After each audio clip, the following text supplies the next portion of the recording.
Joy रायडिंगसाठी चोरलेल्या 11 दुचाकी हस्तगत करण्यात आलाय। नाशिक शहरामध्ये गुन्हेगारी फोफावते याचे उदाहरणं रोजच समोर येत आहेत। नाशिक शहरासह ग्रामीण भागात गुन्हेगारीच्या घटना सातत्याने वाढत आहेत। मसरूळ पोलीस ठाण्याचे पोलीस उपनिरीक्षक दीपक वटारे आणि अंमलदार प्रशांत देवरे हे नेहमीप्रमाणे पेट्रोल भागात गस्त घालत होते। अंमलदार प्रशांत देवरे यांना दुचाकी चोरीबाबतची गोपनीय माहिती मिळाली। यावेळी देवरे यांनी पेट्रोलवरून मेहरधामकडे एका दुचाकीवर 2 अल्पवयीन मुले जाताना दिसली।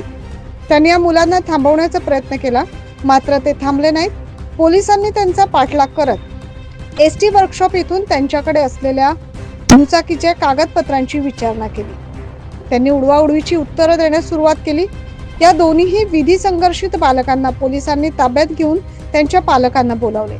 त्यांच्या पालकांसमोर जेव्हा या मुलांना उभं करण्यात आलं तेव्हा आम्हाला मौज मजा करण्यासाठी दुचाकी चोरी केल्याची कबुली या मुलांनी दिली। या तपासात पोलिसांनी त्यांच्याकडून तब्बल 11 दुचाकी हस्तगत केल्या।